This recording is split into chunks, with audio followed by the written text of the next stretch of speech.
Hello. Hello.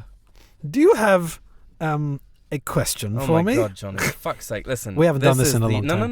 No. This is the wrongestest way to start this episode. Ready? Okay. And I want you to hunch your shoulders like this. Mm-hmm. Right? Just follow me. Yeah, right? all right. And I want you to kind of give me your creepiest Christopher Lloyd sort of perving look. Give me something. Yeah, like that. Right? Okay. Now I want you to imagine that Danny Elfman is scoring what I'm saying right now. Perhaps that could be something that is done in the episode itself. Exactly.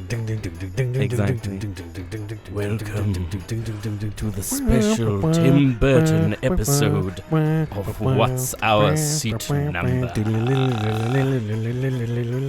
Join us as we talk about different things. How's that going to work if I put the music on it afterwards? It's probably going to sound awful. I'll have to sync it. Anyway, go on. Well, why would you have done that? I don't know. Well, I said you put the music on in the... Alright. Right, so, this is now the section for cold opens. Have you forgotten how to do a podcast? No, I have not. I am the commonest of all. The communist? Commonist. Oh, commonist. Exactly. Ist. No, what I mean by that is I am, like everybody else, a very big Tim Burton fan. Yes. And I wanted to sort of talk today. What are you looking at? No, I just wanted to make sure that your microphone is set up properly. That's very distracting, because I get sort of sucked into the brown ocean depths of your eyes. Yes, Tim Burton. Yeah, so I thought today, because today's film is a sequel to a film that we have already done on this list. Mm-hmm. This is the second Tim Burton episode, isn't it? Have we done a Tim Burton movie after Sleepy Beetlejuice? Hollow. This is the third Beetlejuice. No, third Tim Burton episode. Oh, well, starting again. Batman. This is the fourth Tim Burton episode. Well, I mean, it wasn't Tim Burton number? Centric. We did all of the Batmen. This is the 3.234 of our Tim Burton episodes. Pi. Help. Okay, just ask the question that you wanted to ask me. That might have been good. It's the question that drives us. Yes, indeed. So, what are your top 5 Tim Burton films? Oh, well, this is a shock. I wasn't prepared for this. Hold on, let me just open my notes. You cool, bitch. Damn.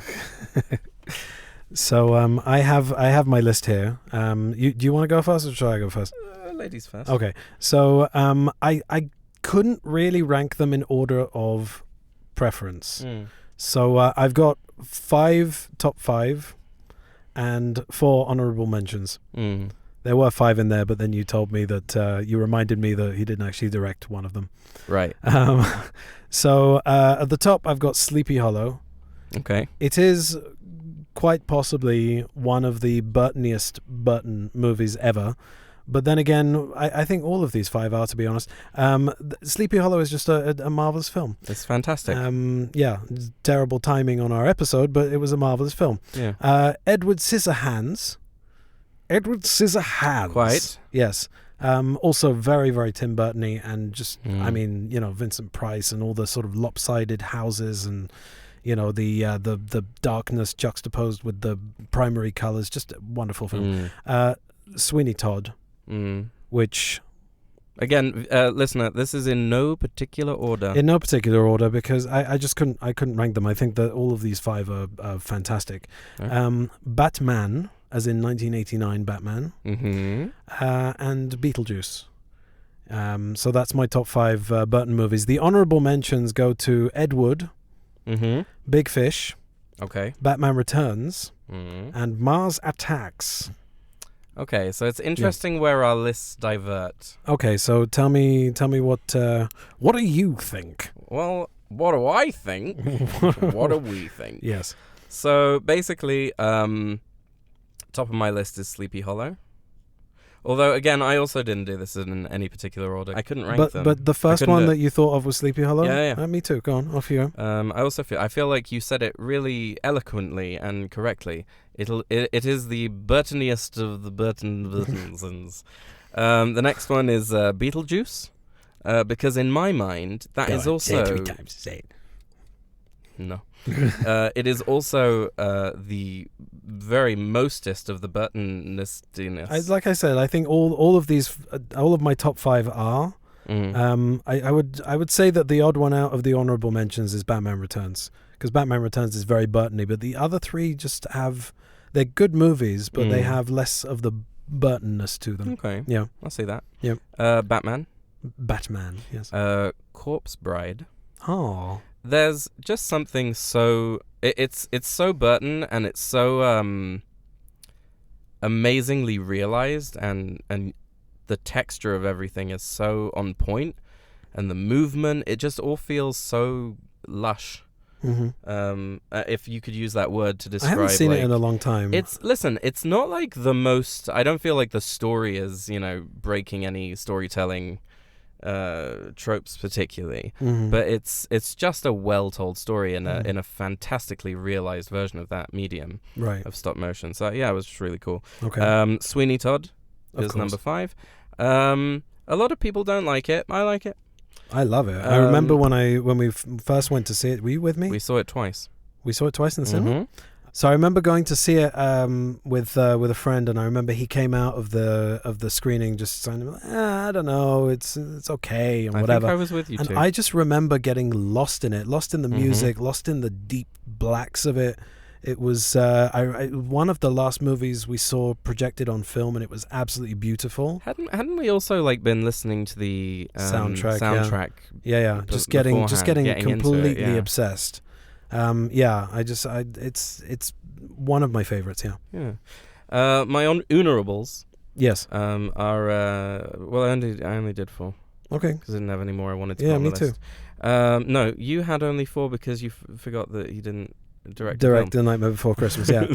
I was just lazy. Yeah. Okay. I don't know what's worse, stupid or lazy. Anyway, there's Edward Scissorhands. Right. Because I like it too, but it never felt like one of those I go and watch that again kind of films. Okay. Mars Attacks. Yes. Batman Returns. Yes. And his short film, Vincent. You would put Vincent above, say, Frankenweenie? Because Frankenweenie is, I forgot about that one, actually. It's a really good movie. Yeah, so Frankenweenie is, very influenced, I think, from Vincent. Yeah.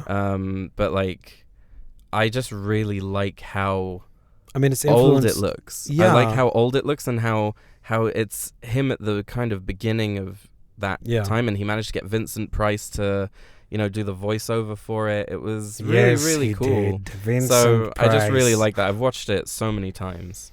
What's wrong? Where's the list? Yeah, Vincent Price, man. We should do that film. Why? No point. We should just watch it. Let's just watch it and not do an episode. Anyway, speaking of doing episodes... Let's have an episode. Yeah, I want to say it. Oh, all right, go on then. Oh, you ruined it now. No, just say it. No. Say it. Let's have an episode. Here we go!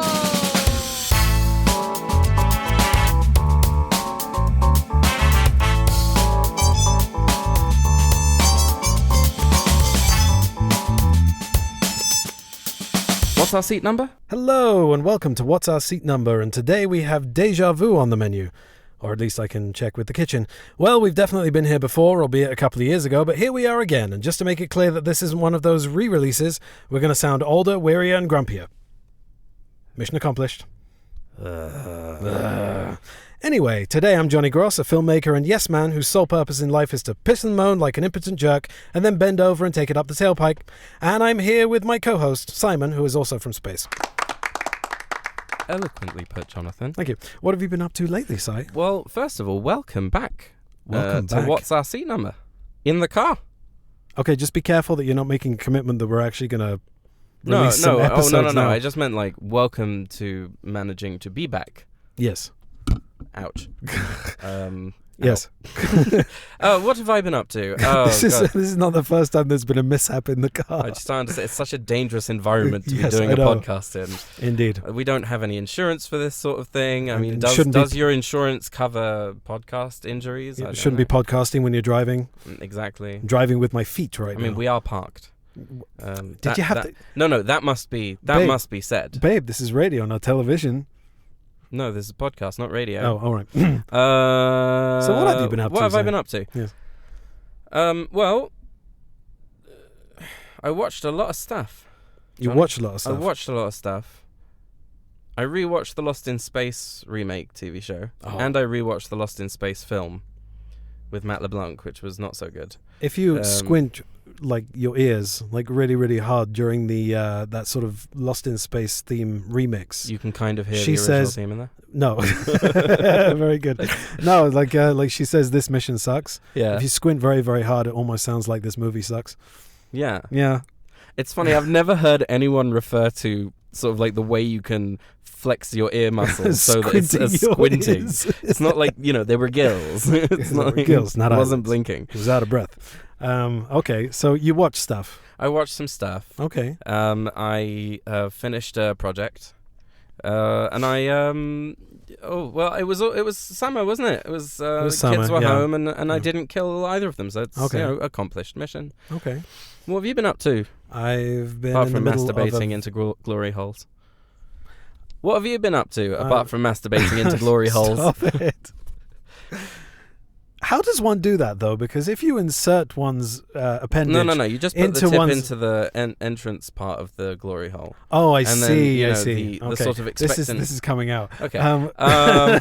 It's coming out. You have to leave that in. Oh no, we have to. No, leave it hang in. on. So, what have you been up to recently? Fuck. No, you didn't do it. Yeah. So, what have I been up to Apart recently? from looking into glory holes, Stop it. Looking into them. peeing into them. What did I say? I don't know. Okay, wait. Okay. Cut all of that. So, and what have you been up to? Well, I just finished a very large project, which was very important, very serious, and very emotionally draining. And I watched. Well, I am in the middle of watching both Alias and The Strain, Ah, yes. and I've been reading the books I watched of The Strain, I watched The Strain. not of as Alias, well. because there's no like predetermined storyline or anything like that. It's just fucking ridiculous. Milo Rambaldi. Every time I hear the words Milo Rambaldi, I go, "Oh, for fuck's sake!" I know, right? Yeah. It's just one of those things that I think in the first season I was like, "What's this?" Right? Like, what are you guys talking about? What you? I and then don't it know. just wouldn't stop. And then every time they brought it up, I was just frustrated, mostly because I felt they were having a conversation that I wasn't privy to the details to, sort of thing. Like, well, like it's, they were it's sort the of CIA. It's a need-to-know basis. right, I know, but do you not see the sort of missingness of a show that doesn't show you anything? It just doesn't tell. It doesn't tell you anything, I don't know. and anything it does tell you is entirely arbitrary and could be swapped out with nonsense words. Yes, indeed. Tonight's film is the double eponymously titled Beetlejuice Beetlejuice, directed by Helena Bonham Carter's ex and currently Monica Bellucci's boo, Tim Burton. Will this be a welcome back to pre-digital form? Is this just another tired retread in a world where Twisters is the best sequel that's come out since Top Gun Maverick? Can this movie recapture the magic of the original, and where the hell is Beetlejuice Goes Hawaiian? All this and more coming up. It's showtime. No, it was all very good. I'm just still stuck on, Stuck on you? the Burton. Do you remember is, Stuck on You? Yeah. Yeah, Tim so Burton's diddling yeah, Monica Bellucci. he started apparently partway through filming. They started. Ooh. I've just got to give that guy you're peeking. Give him Man. If I didn't, a you know big what? hand. I'm gonna put the microphone down and just. Yep. Well done, man. Well done. That guy's got game. What can I say? Indeed. Yeah. So I mean, I was thinking we could talk about context, but we've kind of already talked about context in the previous Beetlejuice. just listen to the Beetlejuice episode of What's Our Seat Number. Yeah. We're gonna go buy some popcorn and watch the film. Yes, let's do it.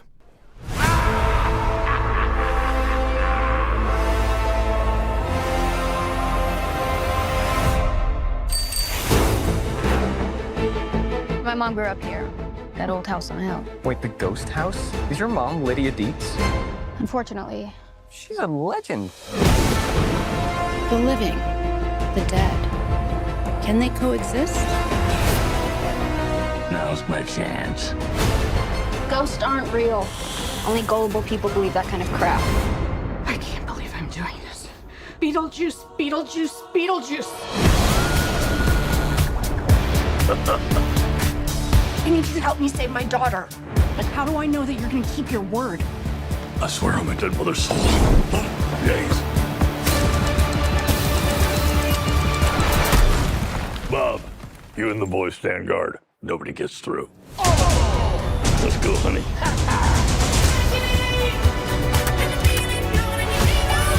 Recognize this puss. Never seen that chick before in my life. Or afterlife.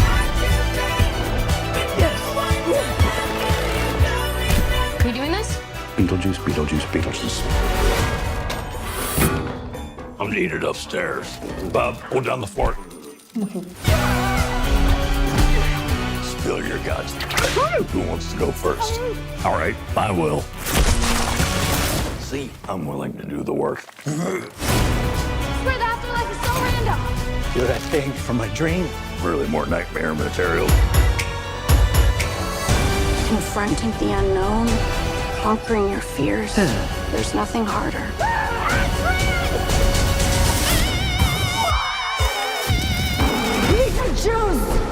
What the f?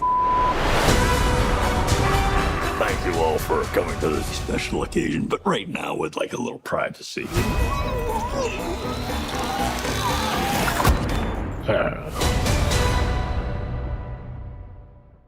So, Beetlejuice. Yes. Yes. Right, well, what a surprise, really. Yes, you went in with low expectations and they were exceeded. Well, no, I went in with high expectations, but knowing that it wasn't ever going to be what I wanted it to be. Right. And then it was. Mostly. Okay, so let's talk about it. Let's unpack this shit. Okay, how did you feel? Well, I was just enjoying myself, to be honest. Yeah. During the Conan the Barbarian episode, we talked about Beverly Hills Cop Axel F. Mm-hmm. And I said that I'd just seen the trailer and it looks to me like they did a Top Gun Maverick and they basically plopped the character having not progressed in life, having not aged. It's just the same character having more of his adventures, which is what a sequel should be, and not kind of like having the main character be sort of down and out and miserable and, you know, a shadow of the character that we once knew, and then have him kind of half-assedly get back to himself by the third act, which is a frustrating structure to me. I'm very fed up of it, and I just I can't be bothered with it anymore.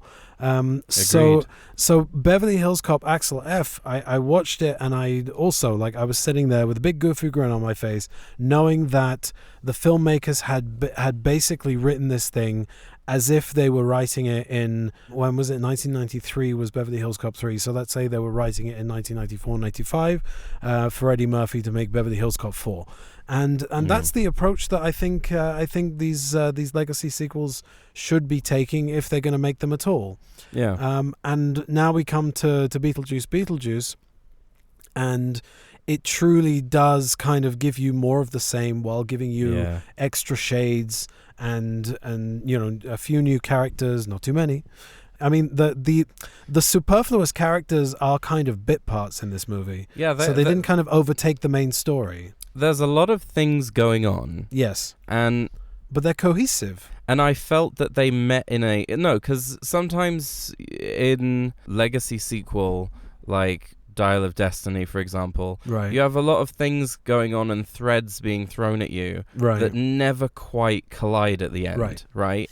And that's why, you know, people are saying, oh, I really like that end sequence, and I'm like, well, I mean, it just didn't feel like that's where it was supposed to naturally end up. I don't know. And all the other things in Dial of Destiny. Right, so, like, in Beetlejuice... Well, also, the thing about Dial of Destiny is that it doesn't actually end. There's this whole sequence that just sort of, like, half-assedly fizzles out, and then she punches him and cut to black, and then we're back in New York City. So No, we're not here to rag on Dial of Destiny. Right, but what I'm saying is that in contrast to that, this movie, I felt like Tim Burton, first of all, hasn't really been true to form for a long time. Yeah, I agree. Even Wednesday, which you said you enjoyed, I wasn't... I enjoyed it, yeah. I wasn't particularly fond of that.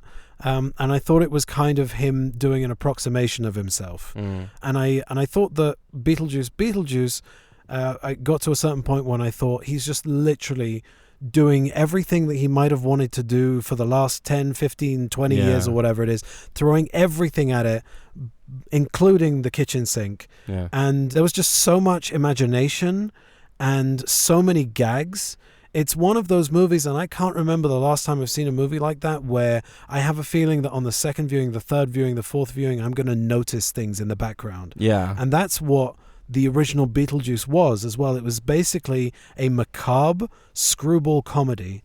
And I like it like that. I enjoyed that, and this really managed to stay true to form. This actually, it had a lot more horror sequences, which I was really glad of. Yes. And I also thought, around about halfway through the movie, I was like, this is the most Burton that he's been for a very long time. I didn't feel the runtime. Like, I didn't feel it. Like, not that it's a particularly long movie, but it's about an hour and 40 minutes. But I didn't feel that time going by. I was like, oh shit, we're already at the climax.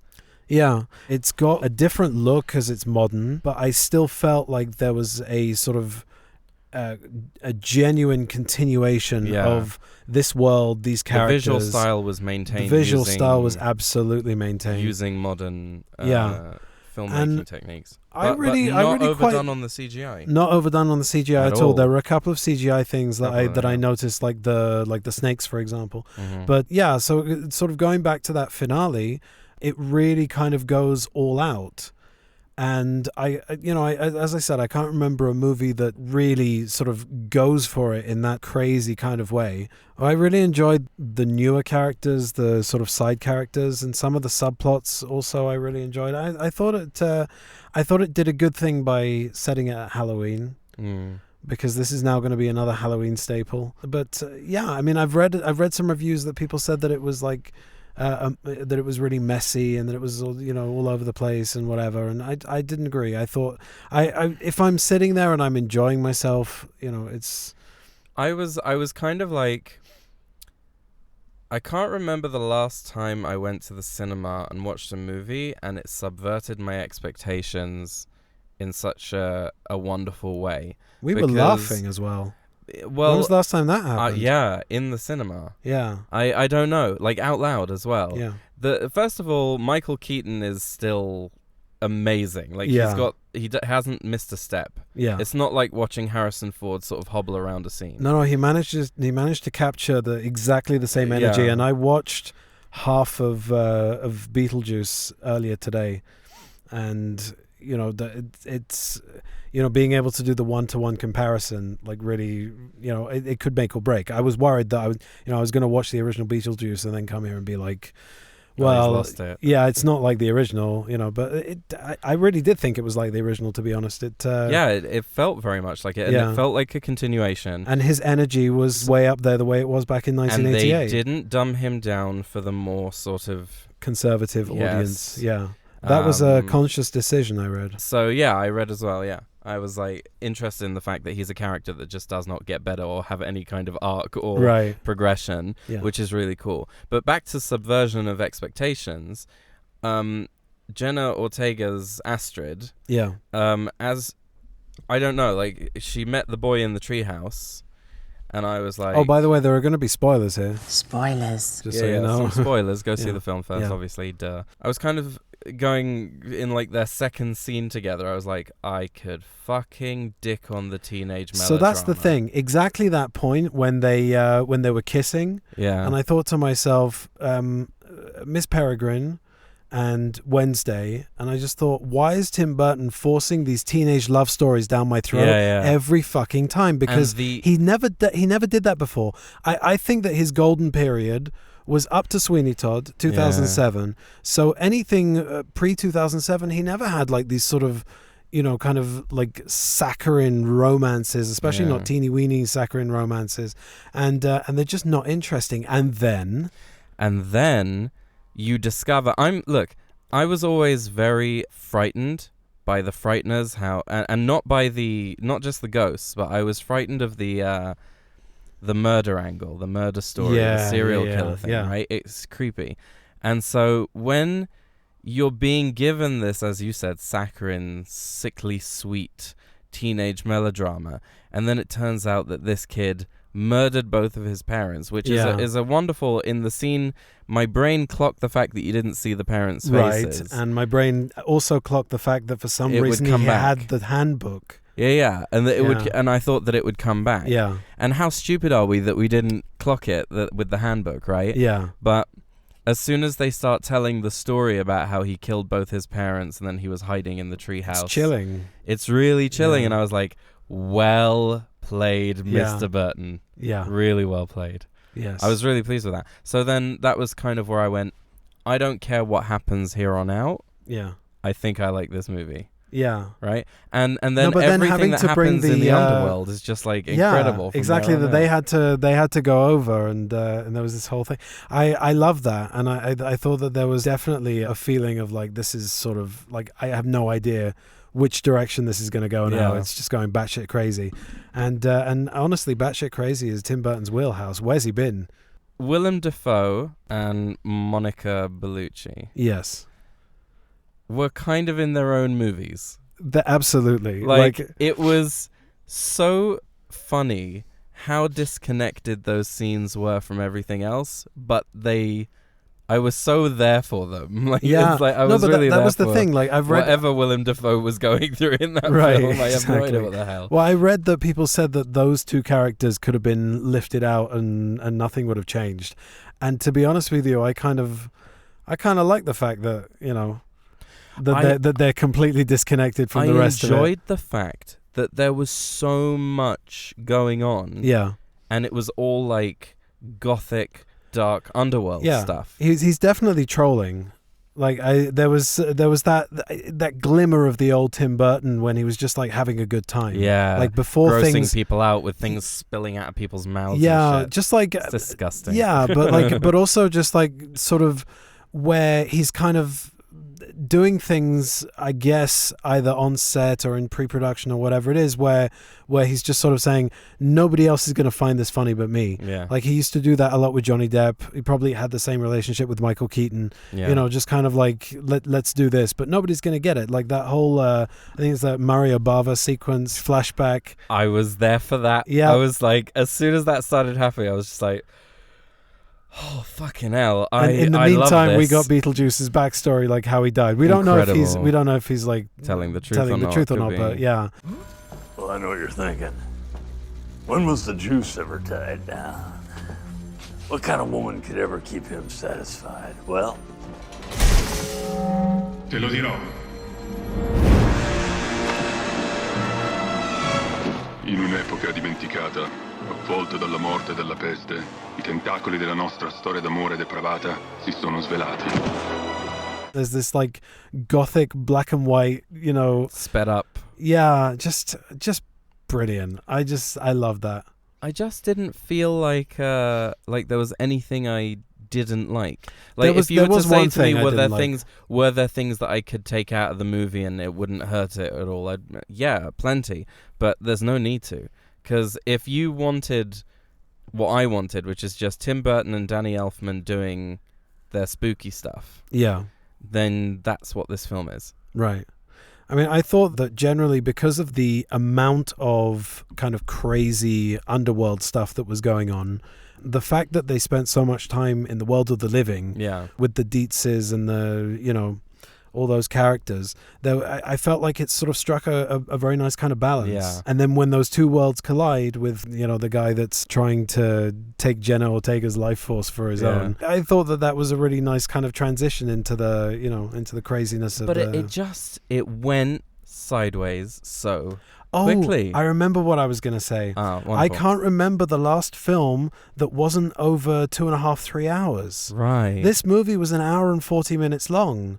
You know, hour and 44 officially, but like with the credits, you know. It was good and it respected our time. No, but those were the movies of the 80s that they used to be like sort of short and sweet. And if it was like a crazy screwball kind of gothic horror / comedy, it knew what it was and it didn't have any sort of illusions about what kind of movie it was. You know, that it needed to suddenly be like sort of David Lean-esque and drag out. I mean, look, Steven Spielberg, when he made the original Indiana Jones movies, he knew what he was making. He was making B movies. And James Mangold kind of thought that he was making something a little bit more lofty, and out of that the quality kind of dropped. Tim Burton knew exactly what he was doing. He knows that the word Burton-esque has been coined and that he is a filmmaking style that so many people have copied since he, sort of burst onto the scene with Pee-wee's Big Adventure. And, he knows what he needs to deliver, and he needs to deliver a Beetlejuice movie. And who knows what that is, because there's only been one. More. Like, I'm not saying more Beetlejuice movies, but he needs to stick to... Look, maybe he wanted to try other things, and that's, really fair. He had other stories he wants to tell. I think he kind of got stuck in a rut with Johnny Depp and Helena Bonham Carter, because it kind of got stale after a while. Yeah, but I was really pleased with the casting choices. Listen, Catherine O'Hara is hilarious, especially if you've seen her. I mean, look, in the first Beetlejuice, she's hilarious. And if you've seen her, with me. If you don't let me gut out this house and make it my own, I will go and stay, and I will take you with me. If you've seen her in all the Christopher Guest movies and Schitt's Creek, she's a hilarious comedic actress. She's really funny. She's got a really special timing. Yeah. And cadence. Like, just the simple word, what? That she says to the priest. Yeah. Right? While we're on the subject of the priest, Bern Gorman brilliant gives such good lip sync. His lip sync, where he's moving extra facial muscles that do not connect his to his lips. His lips are quivering. I love it. Hysterical. So the finale, some people are going to love it and some people are going to fucking hate it. I don't know. To be honest with you, I thought it was a mashup of the finale in the original and the Deo sequence. Yeah, right? That's what it was. Yeah, and it was basically, sort of taking that thing that everybody loved but giving it a new spin, which doesn't always work, but in this case it did. It did. So you've got all of these characters but kind not of in being... spectacular fashion. Right. You've got all of these characters being forced to lip sync with this song. I just thought it was really fun. There was one thing that I had an issue with, and it's a character issue, and that is that in the original movie, Beetlejuice is called on to help the Maitlands get the Dietzes out of the house. Yeah. And he sort of overshoots it.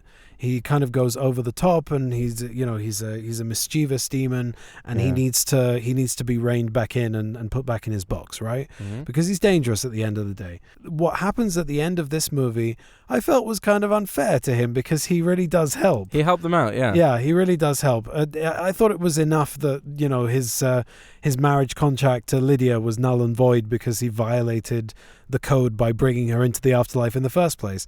But the fact they had to kind of blow him up and banish him like that, I don't know. I like the fact that she's still haunted by him. Yeah, I just thought that he should have done things. He should have done something more mischievous, something more evil. Yeah. In order to warrant that. I wonder. That was my only criticism. Hour and 40-minute movie, a legacy sequel, and that's my only criticism. Yeah. We're in good shape. And it's 34 years later. And we're in good shape. I do feel that the animated series of Beetlejuice, which sort of explores the idea of Lydia and Beetlejuice being mates, friends. Yeah. And obviously he's still sort of obsessed with her, whatever. But he's taking her with him on adventures into the afterlife. Right. And that's kind of the vibe that this movie was giving. And I was really hoping that they might kind of end it on that kind of note where that. But you know what? The fact that it ended with her waking up from a nightmare about him with the indent, I don't know, in the pillow. Was awesome. I loved it. It was so fucked up, batshit crazy. I thought that was just... I loved it. If you're the listener rolling your eyes because I don't know what they're talking about, they're not explaining anything. It's because you haven't seen the film. That's because you need to go see the film before you listen to the new episode. But for that listener, I will say that Lydia Dietz at the end of the movie, played by Winona Ryder, who looks incredible. Oh yeah, I was thinking that. Yeah, she hasn't aged a bit. Neither has Catherine O'Hara, to be honest. Catherine O'Hara, I'm seeing it, but she still looks good. But I think she's is she in her 70s or something like that? Yeah, she looks good. I mean, I'll tell you who looks good. Monica Bellucci at age 60. Yeah, wow. I mean, come on. Good on you, Tim Burton. Yeah, good absolutely. Yeah. Sorry, I lost my train of thought. I'm talking about the end of the boo. What did I call them? What was my ship name for them on the way into the cinema? I can't remember. What did you say? But Nucci. Bertinucci. Bertinucci, there you go. It's like Bertinelli. Bertinucci. Bertinucci.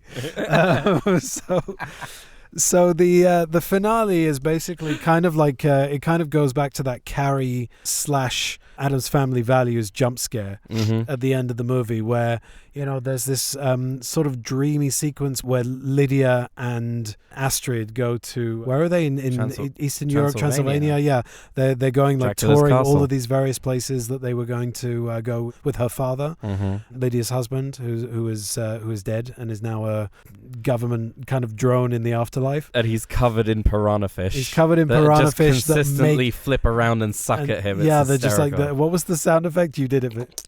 Yeah, it's this really emotionally charged scene where they meet him and whatever, and this sound effect is just. I love it.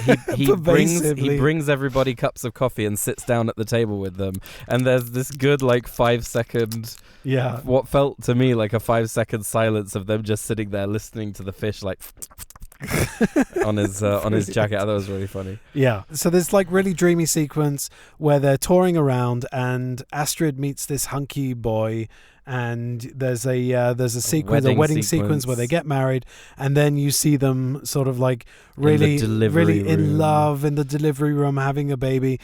And the baby comes out, and it's something that's set up earlier in the movie where it's this baby demon Beetlejuice.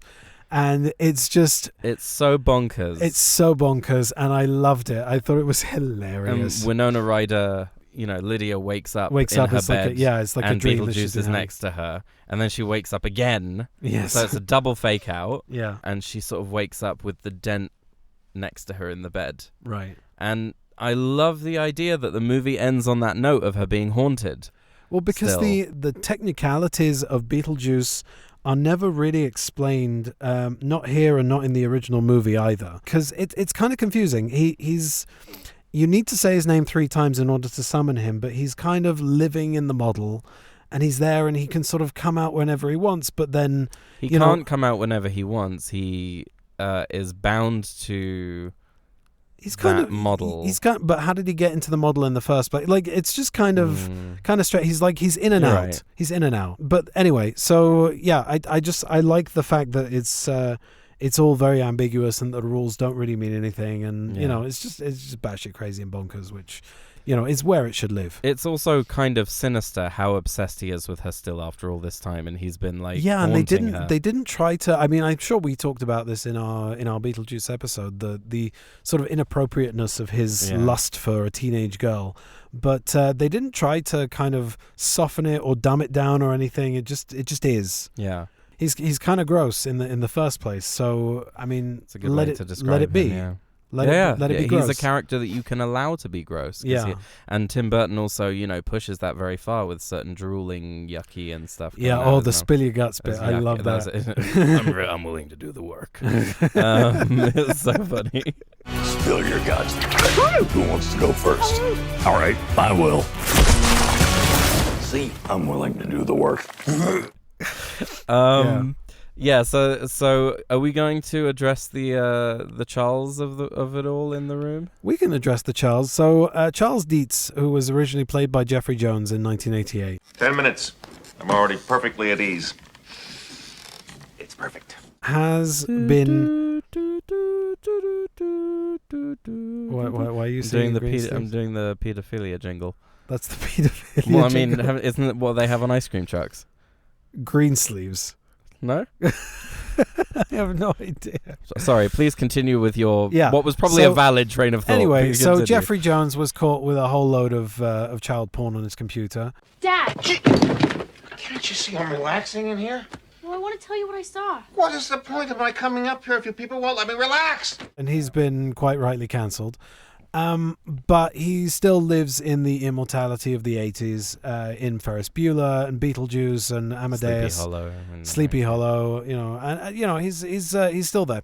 So they couldn't just ignore the fact that his character existed. So what they did was they, in a wonderful sort of claymation It's so brilliant. Not esque. It is claymation. It is actually claymation all the way. Okay. Yeah. So I wasn't sure if they like CG made to look like claymation, but I really want to believe that sandworms were did definitely stop motion. Yeah. They have Delia, Catherine O'Hara, explaining what happened to the character, to Charles, and basically he's been eaten by a shark. On a bird, his plane goes down. His plane goes down and on a bird watching trip. Crash. He survives the plane crash and he gets eaten by a shark. He doesn't drown, and then he gets eaten by a shark. Right. So in the afterlife, he's got this oval bite hole. It's just the lower half of a person's body. Yes, it's just the lower half of his body. He's missing his head and shoulders, and it's kind of like this. It's a spherical. It's like a spherical hole dent where the top of his body should it's be. A bite From the sort of like the sort of torso down. Right. And you've got his bared rib cage and just like. And it's always squirting. Organs squirting blood. Yeah. Because they're still furiously working. Right. Away. Right. Just the mechanics of everything. It's such a great. It's practical. Yeah. And it's just so. A lot of this gross. was practical. Like I Monica love how Bellucci. He sits down on the bench in the afterlife. Yeah. And as he comes in for a landing, like just blood squelches out of the top of him, like spatters on the wall behind him. It's great. Yeah. There's a lot of practical stuff, a lot of models and animatronics and stuff like that. Nice fucking model! So I really appreciated that. I think the main CG sequence was Monica Bellucci putting herself back together, which is a great introduction to her character, by the way. I thought that was marvelous. That came on and I was just like, okay, I'm in. Yeah. Yeah. But then when she sucks the life out of Danny DeVito and various other sort of undead people, the cranky dry cleaner and all that kind of stuff, they sort of like deflate. Yeah. And then this kind of rubbery like shell skin suit almost like Edgar the Men in Black, Edgar bug esque, and like all of that stuff. I really love the fact that like you remember Steven Spielberg saying in 2007 or so that they were going to go back to the old methods for Crystal Skull. And then they didn't. They So Tim Burton said he was going to do that, and he did. Yeah, absolutely did. Like completely. Did you hear me when it shows the afterlife and you see that checkered floor pattern? Yeah. Which is, he was using it as early as Vincent. Yeah. Right. Whenever he was trying to show the madness of the inner workings of the mansion in his brain. Yeah. So the sort of visual style and fidelity of the sets and how they're crooked and painted, and I was like, oh god, this is so good. But also I felt like they sort of reconstructed all of the sets from the original Beetlejuice, like 1-to-1. It was 100% 1-to-1. 100%. Like the Maitland house, the model, the attic, the covered bridge, which also makes an appearance in Sleepy Hollow, the afterlife, the offices in the afterlife, and the there's designs of the undead of the dead. Sorry, it was so unbelievably authentically a continuation that I really appreciated it. Like even if the movie had sucked, at the very least you could sort of revel in the fact that Burton was not shortchanging his audience with the design. I can't remember exactly what the credit was, but right at the end there's a credit for Bo Welsh, who was the production designer on Beetlejuice and Edward Scissorhands and various other Tim Burton projects, and he went on to direct if you notice, he went on to direct Cat in the Hat. And, I heard about this. We talked about this. Yeah, and that movie looks like one of those sort of suburban, like primary color Tim Burton movies. But yeah, he's on as a creative consultant or something like that. So even if he didn't design the sets themselves, like he had a hand in it, and was able to sort of recreate all of that. No, this wasn't like that. That was like that. Yeah, he was able to really like recreate almost exactly what there was in the 1988 movie. I think we would have been missing a lot of texture to the movie if we didn't have Danny Elfman back. Oh my goodness, Danny Elfman! Like I sent you the title sequence soundtrack. Wait, this is what I wanted to tell you when we went into the cinema. I was like, oh shit, I didn't say something in the opening. Okay. It's that you sent that to me, and the minute I understood what it was, I turned it off. Because I wanted to experience it in the cinema first time and get those shivers up my spine and be surprised, and I was. You were? Yeah. Well, I mean, you said it's the same soundtrack, but it's the same music. But it's it was the same theme, but I felt like what Danny Elfman was able to do from Batman to Batman Returns, being more successful, being more high profile, being given more resources and more money, and a bigger orchestra.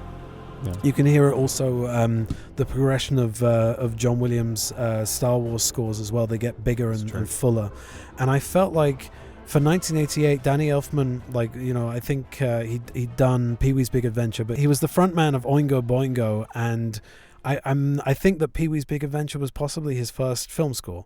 So, and I'll have to sort of double check that to make sure I'm not talking bullshit. But, you know, I mean, I think that he probably had a much smaller orchestra for the original Beetlejuice. And if you listen to those two tracks back to back, you can hear that the newer score is much fuller, and there's more sort of sound effects and more sort of like distorted guitar kind of sounds. It's much like everything else in this movie. It's the same, but it's enhanced.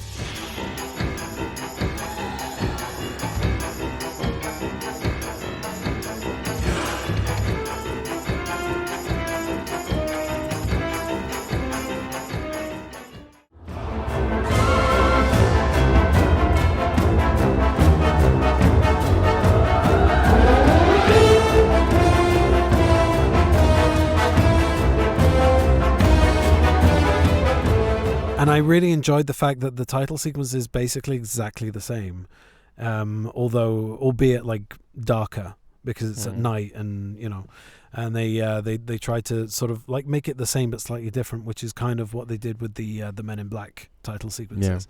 Yeah. But yeah, I thought the Elfman score was, you know, just again on point. Yeah, just exactly what it needed to be for this movie. We haven't come out of a legacy sequel feeling this elated since perhaps Screevy.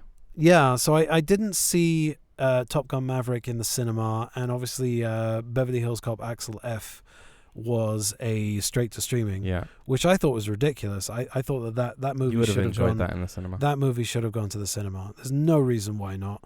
You know, it should have been released theatrically. They probably would have. It probably would have done the business because Beetlejuice has been out now for like a weekend and a bit, and it's doing the business. Yeah, it's making a good amount of money, which I'm happy about, but at the same time kind of worried about, because it makes me think that they're going to make another one, which obviously they're going to call Beetlejuice. Why would you do that?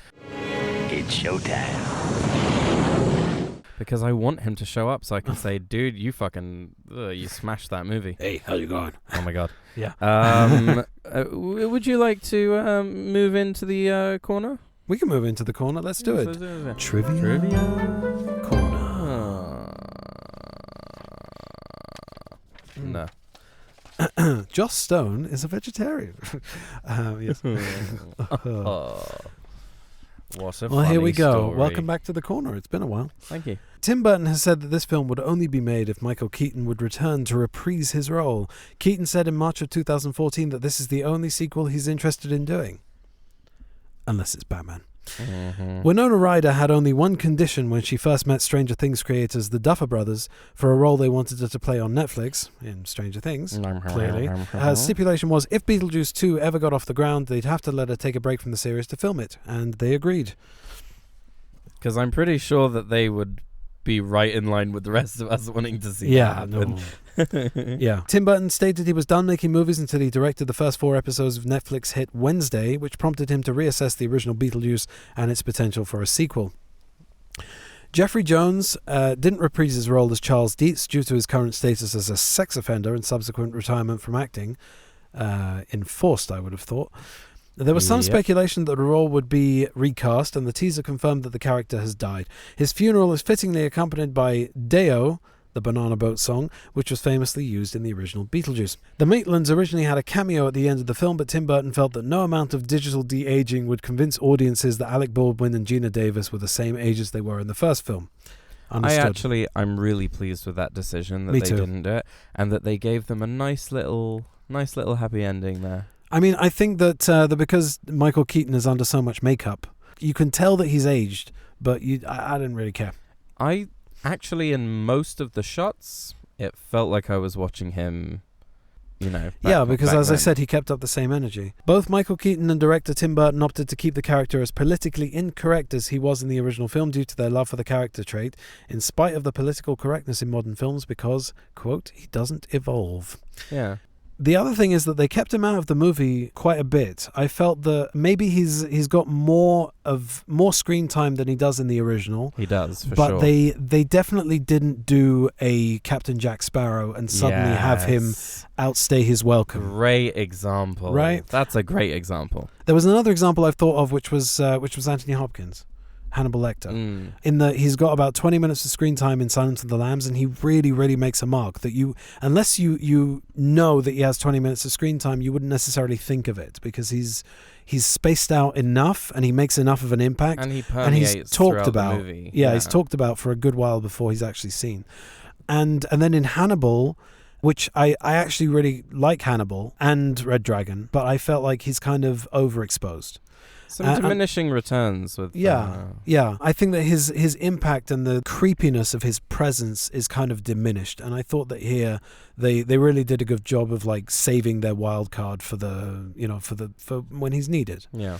Tim Burton and Monica Bellucci started their relationship while the film was in the making.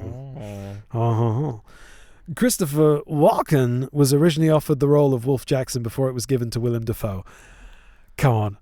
That would have been really good. That would have been good. I love Willem Dafoe, and I think he does a great job, but... Of doing what, exactly? I have no idea what the hell's going on. I'm there for it, but what the hell? I thought, you know what? If it had been Christopher Walken... You know what? I could have had it either way. In an alternate universe, it's Christopher Walken, and I'm just as happy. Yeah. This is Tim Burton's 20th feature film. Congratulations, Tim Burton. Another one of those tomorrow. There's a lovely Texas switch. Yes, tell us about the Texas switch, because you mentioned it during the credits. No, it was just something that I noticed was because the Texas switch is a very commonly used technique where in stunts, where you have a character, the stuntman will perform a drop or a pratfall or something. Yeah, or a jump or a roll. Or something. And they'll land out of frame, and then the actor will take their place. Into frame, right? Like they did it. Yeah. And a good example is The Mummy. There's two in The Mummy that I think of, and that is when Evie is on the ladder she knocks down all of the shelves, and then she pops up into frame. Another one is when Benny jumps out of the Egyptologist's hotel window, and then he sort of comes up into frame. That's true. So where was it in Beetlejuice? What I wanted to say about it is that I have been noticing recently, whenever I've seen a Texas switch, that they're either done incredibly well or they're done incredibly badly. There's no in between. This one is done incredibly well to my eye. I'm not a stuntman, right? But it's when sort of Willem Dafoe's character sort of comes out. He comes out of the mausoleum, right? yeah, and he rolls from the entrance to the mausoleum and then right up into the front of the frame behind the headstone, right? Yeah, that was brilliant. It was such a stretch of the imagination, but it was just short enough of a distance that cartoon-wise it makes sense. Yeah. Like the blocking of it made so much sense, and the execution was so well done that it made me laugh out loud. Well, that's the thing. They went all out on the spoofery, I thought. It's just like, it's really like, it's, it's just hilarious. And it's so Tim Burton's sense of humor. Yeah. Also, jumping off on the sort of Texas switch, I think that this movie proves that movies like this can still be made. Yeah. And there's a real benefit to it because everything felt tangible and textured and real. Even though it's an otherworldly, ghoulish, ghostly, kind of underworld movie. That's why everything has to have that texture, and it has to feel real. The shrinker characters in the film are fully practical. Inside the costumes are experienced creature performers Paul Warren and Nick Kellington, to name but a few. The tiny heads are completely animatronic and are being remote-controlled offset by puppeteers. Amazing. One of the exhibits in Delia's cancelled show is a video of her surrounded by crows. I noticed this. This could be a nod to Catherine O'Hara's character Moira in Schitt's Creek, who made her comeback in a film called The Crows Have Eyes 3, The Crowaning. My dear murder, soon we will once more walk amongst the humans. But until that day comes, we must remember, the crows don't just have eyes, We also have wings! I love that. I thought that was hilarious. The other thing is, if you notice in Astrid's boarding school, there's the Dietz Center for the Arts or something like that they donated to the school, and outside is Delia's original sculpture. Oh yeah. I saw that too. which I saw make a cameo, and I just thought was like, that's another thing. There wasn't a lot of like, hey, this from that. You know, it was very much its own thing. It was very subtle. There were a few things that kind of retread. And kind of, you know, but I think that it was tastefully done, well done, and it didn't go out of its way to sort of lean on the original. It kind of continued on from the original, which I appreciated. What it should do. Lydia hosts her own paranormal investigation show called Ghost House. I would have loved to have seen more of this. Yes. While it's a perfect name for the series, it's also a cheeky reference to what could have been the 1988 film's title if Warner Brothers had got their way. Ghost House was actually almost the name of the first movie. Screenwriter Al Goff told Variety, "They didn't like Beetlejuice. Tim really had to fight to call it Beetlejuice." Impressed with his script for Chasing Amy, Warner Brothers offered Kevin Smith the chance to rewrite some projects for them, including Beetlejuice, including a Beetlejuice sequel titled Beetlejuice Goes Hawaiian. Smith said, yes, I have heard of this. Smith said, "Didn't we say all we needed to say with the first Beetlejuice? Must we go tropical?" He turned it down in favor of Superman Reborn, later retitled Superman Lives, which ended up being cancelled. I am kind of disappointed that Beetlejuice Goes Hawaiian never made it to screens, because it probably would have been one of those awful 1980s or early 1990s sequels. But being the impressionable age that I was, when I'm glad it shook out the way it did. This sequel came at the right time. I feel it was like correct. The budget for this film is estimated to be $150 million. The budget for the first film was just $15 million in 1988 dollars. When adjusted for inflation, that $15 million would only be worth $39 million in 2024, meaning that the budget for Beetlejuice was nearly 4 times the budget for the first film. Danny DeVito, who plays the dead janitor at the start of the film, isn't mentioned in the opening credits, but is shown in the creative closing credits. So I twigged that it was Danny DeVito. He was shown from behind originally, and you could just tell that it was him. And he also makes some penguin-esque noises there. He does. Anyway, that's the end of Trivia Corner. That's all I've got. I hope you enjoyed it. Trivia Corner. So, well, thoughts to wrap up. I'm really pleased with that movie. We didn't talk about Justin Theroux.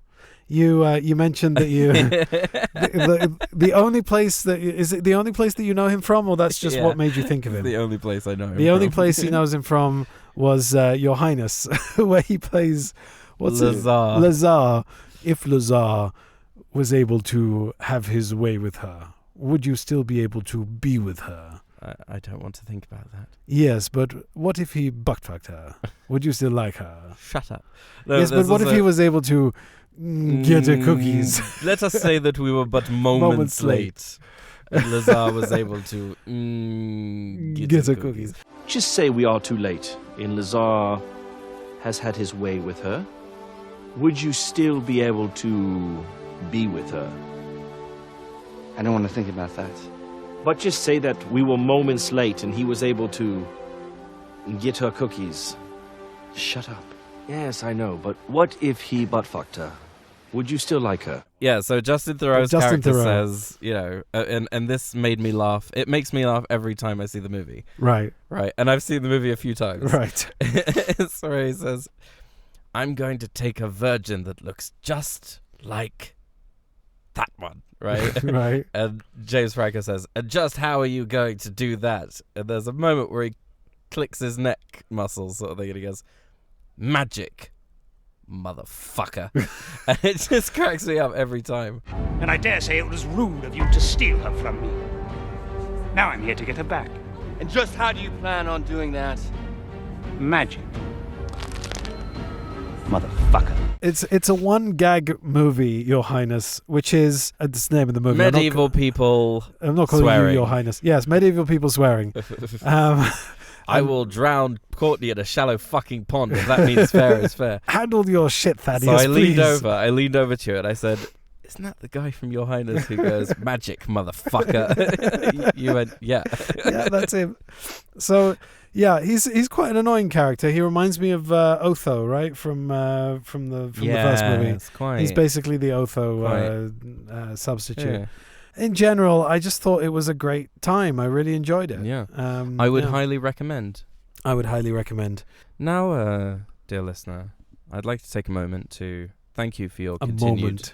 A moment. We were but moments late.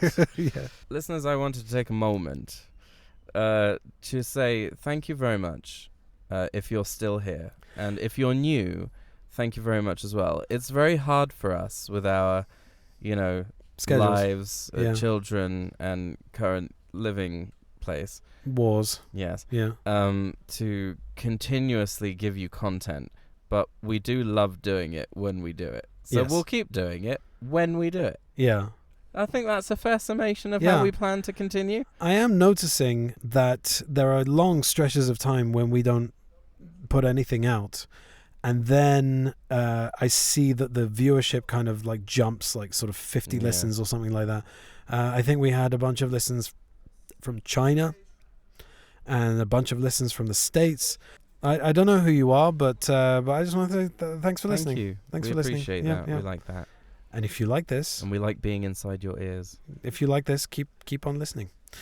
We are thinking of doing a few things. Now, Sai has said to me before that I overpromise and underdeliver. Don't promise anything. Just say we got big stuff coming. Do it in that way that you see Losers do it in like a Losers always sort of whine about their family bear. comedy where there's always like, the older sister is marrying some sort of douchebag and he comes in and he's like, I got big things planned. Yes. I don't know what I'm talking about, do you? No, not a clue. But I will say that we have some things planned. If we can get it together and actually do it, we'd like to give you some visual content, make of that what you will, and also a certain spin-off series that we've been talking about for a long time that I would like to for us to start doing. It'd be good if there was just that little sting. Well, I mean, that's what I did last time. Just I mentioned a little it. sting. You'll remember me. Don't put that in. Don't put in that joke. I think I'm gonna. Don't. You're fucked now. I can't sing. Don't do that. Because I have control. Let's go home. All right then. Thank you all for listening. Thank you all for listening. Bye. Thank you for beetling my juice.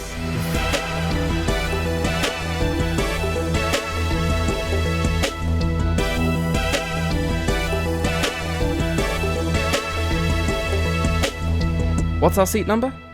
See, I'm willing to do the work.